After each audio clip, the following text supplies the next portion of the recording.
Shalom, queridos irmãos e irmãs. O evangelho que vamos refletir hoje está no texto de Lucas, capítulo 21, versículos de 12 a 19. Lucas, capítulo 21, versículos de 12 a 19. Mas antes de tudo isso, porão as mãos em vós e vos perseguirão. Entregar-vos-ão às sinagogas, lançar-vos-ão na prisão, arrastar-vos-ão perante os reis e os governantes por causa do meu nome. Isso vos dará uma ocasião de testemunho. Ponde bem em vossa mente que não tendes de preparar a vossa defesa, pois eu mesmo vos darei uma linguagem e uma sabedoria que nenhum dos que são contra vós poderá contrariar nem contradizer. Sereis entregues até por vossos pais e mães, por vossos irmãos, vossos parentes e vossos amigos, e eles farão condenar à morte vários dentre vós. Sereis odiados por todos por causa do meu nome, mas nem um só cabelo da vossa cabeça se perderá. É pela vossa perseverança que ganhareis a vida.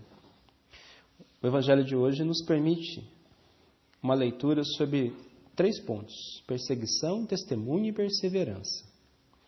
Eu usei o termo shalom na nossa saudação justamente por causa do significado que ele traz. Shalom em hebraico significa paz. Embora tenha mais de 20 significados, o principal deles é o de plenitude. Shalom significa a plenitude de Deus em nossas vidas.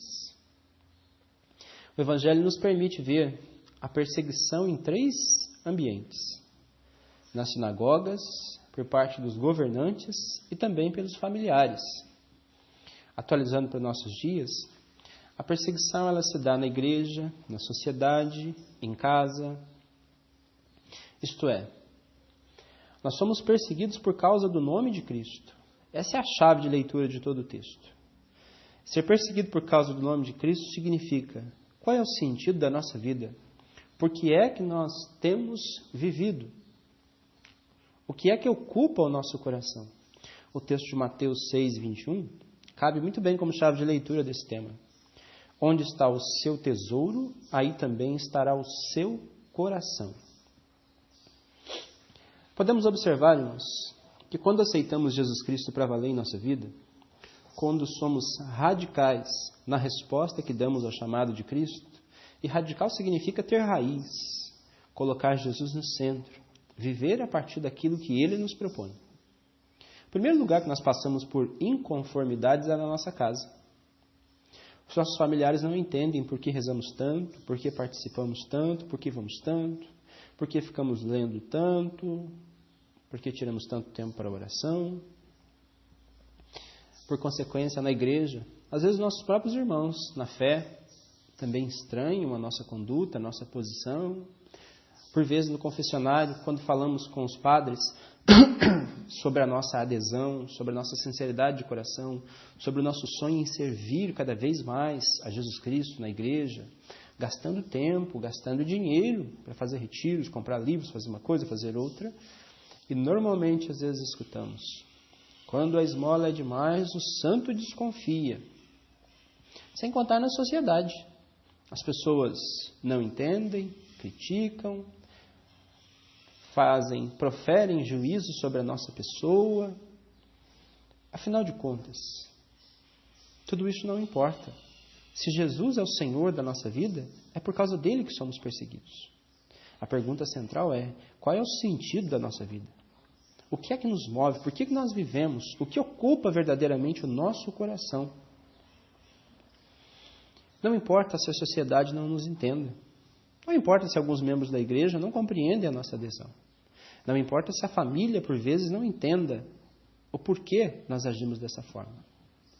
Nós temos que prestar muita atenção na palavra que Jesus nos diz. Nenhum só cabelo da vossa cabeça se perderá.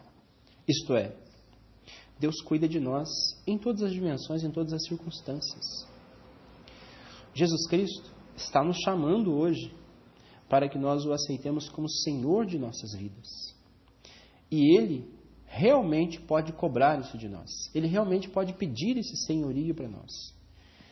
Porque Ele é Deus. Ele é o Filho de Deus. Ele é Deus com o Pai e com o Espírito Santo. Na história da nossa humanidade, nós tivemos grandes homens que deram um grande testemunho, bom exemplo de conduta. Podemos citar alguns. Mahatma Gandhi, Siddhartha Gautama, conhecido como Buda, Allan Kardec, fundador do espiritismo kardecista. Vejam bem, foram grandes homens, tiveram boa conduta, lideraram e ainda têm seguidores de grande multidão. No entanto, nenhum deles possui a dádiva de Cristo, isto é, nenhum deles é Deus. Viveram sim como deuses de boa conduta, de equilíbrio, exemplo de pessoas, mas nenhum deles morreu e ressuscitou. Nenhum deles foi capaz de vencer por nós o pecado, o diabo e a morte. Só Jesus Cristo, que se fez homem por causa de nós, por amor de nós, venceu por nós o pecado, o diabo e a morte. E Jesus quer hoje vencer por nós e conosco o pecado, o diabo e a morte. Aceitar Jesus Cristo como o Senhor de nossa vida, esse é o grande testemunho. E aqui está a sabedoria. Se o Evangelho nos fala que o Senhor vai nos dar palavras acertadas, que ninguém poderá nos contrariar nem nos contradizer, não é pela maneira como vamos falar, antes pela maneira como vamos viver. A nossa adesão a Cristo é a nossa maior pregação, é o nosso maior anúncio, o nosso maior testemunho. Proclamar Jesus Cristo como Senhor não é vivermos na condição de escravos, mas é encontrarmos a verdadeira liberdade. O apóstolo Paulo entendeu isso com muita clareza em Gálatas 5, versículo 1, quando ele faz a seguinte afirmação: Cristo vos libertou para serdes verdadeiramente livres. Portanto, sejais firmes e não retorneis de novo ao jugo da escravidão. Cabe-nos a pergunta: por que temos sido perseguidos? Qual é o sentido da nossa vida? Se a ocupação do nosso coração, se a nossa inquietação está no trabalho, Jesus ainda não é Senhor da nossa vida. Se a inquietação da nossa vida está nos problemas familiares, de enfermidade, Jesus ainda não é Senhor da nossa vida. Se os problemas que inquietam o nosso coração são de ordem financeira, Jesus ainda não é Senhor de nossa vida. Isso não é uma proposta de alienação, de fugir da realidade, muito pelo contrário. Aceitar Jesus como Senhor de nossa vida é viver plenamente a realidade, é saber como lidar com as dificuldades, com os problemas, com as questões financeiras, é receber de Deus a inspiração e a sabedoria necessária para as decisões que temos que tomar.